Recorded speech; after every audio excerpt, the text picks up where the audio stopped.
Hello, Blacklight Summit.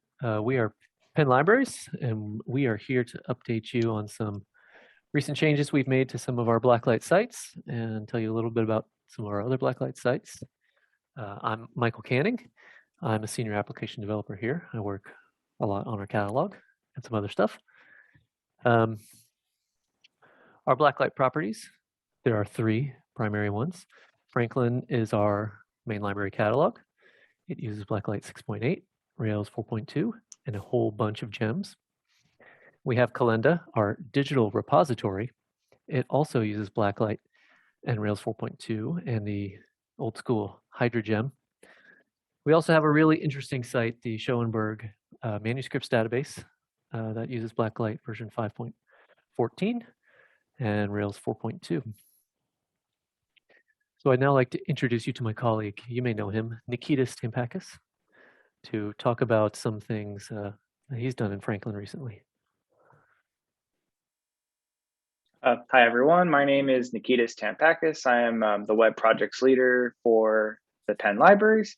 And I've worked recently on improving the UI and layout of the Franklin application. And we're going to show some of that work. So this is the homepage for the main catalog at Penn.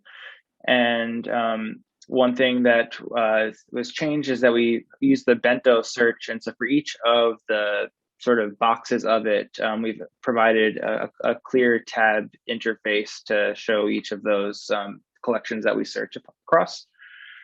And so if you click onto the catalog one, which is the main bulk of what this Blacklight application is, you're brought to a search among that collection. And if you do a search for Angela Duckworth, who is a Penn professor and author, this also shows some of the layout changes that work well on desktop and on the mobile view.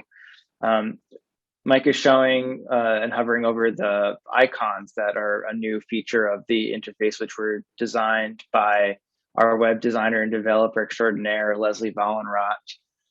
And we generally added additional prominence to the holdings and the availability and the ability to request the items within this view. So if you see here within the Get It button, we're provided the opportunity to either request something in print or scan. If you hover over any of these individual options, it gives a little bit of context to that to people who might have been used to the older system that lays out some of our services, such as pick up a pen, books by mail, or requesting from a partner library through interlibrary loan, for instance.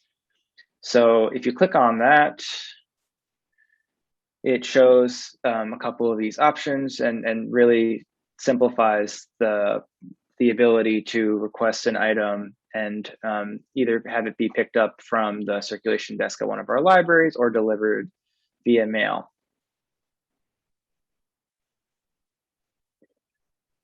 Thanks, Nikitas. So I also did a lot of work on the requesting widget, as we like to call it. Here in this example, we have a serial record and we have a number of items that we need to display. So we can't just say, get this item generally. And in our previous iteration of Franklin, we had a really large, complicated data table that attempted to show all the information we have about the holdings and the items contained in those holdings. And that served to be a little bit bewildering to users, and it obscured a lot of the avenues for requesting. So now we tried to simplify that by presenting a drop-down that can be filtered by year or volume to very quickly highlight the desired item and other items that might match what you're looking for. And then based on the attributes of that particular item and the user's rights, tailor the requesting options to those. So here again, we can see that you can request pick up at Penn or mail delivery. And an interesting tidbit about the implementation here is that the request for a hold for pick up at Penn, the paging service, goes into Alma, but for mail delivery, we fulfill those requests via Iliad. So there's two different APIs where we're sending these requests based on the fulfillment type that the user selects. And there's other options that we don't see here, such as Faculty Express, our specialty service for faculty, and for some students who request dorm delivery, we show other options here. You can also request scans, and I pre-fill out a lot of the information available from the selected item in this form, so you can quickly submit this request, which goes to Iliad, and receive a digital copy of what you've requested. We made some other changes here on this record page, most notably dividing the metadata up into a top level and a bottom level. We put the most important, what we think to be the most important metadata at the top, and then the rest of it down at the bottom. And that about covers it. So let's move on to Michael, see what he has to say. My name is Michael Gibney. I'm a software developer with something of a focus on the back-end indexing and search. I work a lot with Lucene and Solr and things of that nature. I'm going to talk about a handful of enhancements that are broadly clustered around our handling of headings and classification. Most of these happen to be implemented in the context of Solr facets. Sometimes using the new-ish JSON facet request paradigm. And I'll put in a plug here for the faceting open session that I will be facilitating later in the conference. First, I'm going to briefly mention something that I presented about at the last Blacklight Summit, I believe. It was brand new at the time, and it's subject specialist recommendations. These work by defining custom record set domains that correspond to particular subject specialties, and then using the Solr relatedness JSON facet function to recommend specialists whose domains are highly correlated with the patron's search results. With a year now having been deployed for a year in production, this has proven to be flexible and robust and resilient. Yeah, generally positive experience. This is able to be implemented with out-of-the-box Solr. So if you're interested, this is something that you could definitely do at your own institution. I'm going to speak next about something that I did mention, sort of dropped a hint about, I think, in a past presentation to this community. It still is not in production yet, but basically I'm going to talk about using the JSON facet relatedness facet function to achieve correlation-based sort for heading facets. So things like subject headings and author headings. This holds the promise of improved facet relevance sort beyond the sort of default sort by count. But more intriguingly, this could be used to bridge the impedance mismatch between the common everyday language user queries and the language of formal ontologies like Library of Congress subject headings.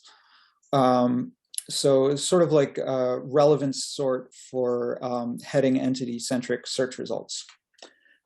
This is very nearly able to be used in production, but for performance, it relies on several changes to core Solr. So this isn't something that could be immediately implemented, but my hope is that at some point in the near future, that capability will be available to others in the community. Last, I'm going to talk about how we have extended and leveraged our existing heading cross-reference resolution infrastructure, which involves LCSH and triple dumps, Gen triple store, and a WebSocket service. We have leveraged it to accommodate local terminology overrides for problematic heading terminology in Library of Congress subject headings. This was inspired by ongoing conversations in this community and in the library community more broadly, sort of encapsulated in the Change the Subject documentary. So initially we implemented this as a proof of concept for the heading illegal aliens, and for a handful of closely related headings. The overrides are specified in a declarative way as RDF triples, and the goal of this approach is to be as transparent and shareable within the community and flexible and as specific and explicit as possible. The sort of broader goal has been to mitigate terminology issues without needing to compromise on the benefits of fully participating in a common ontology. So the sort of local terminology overrides are kind of orthogonal to the cross-reference resolution infrastructure.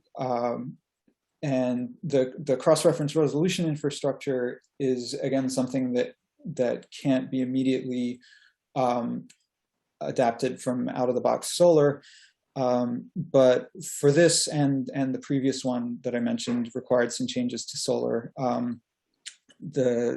I recently became a committer on the Lucene and Solar Apache projects. So hopefully I'll be working towards making this functionality available to the broader community. And that's all.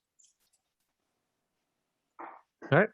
Thanks, Michael, and thanks everybody for listening. I look forward to the rest of the Blacklight Summit.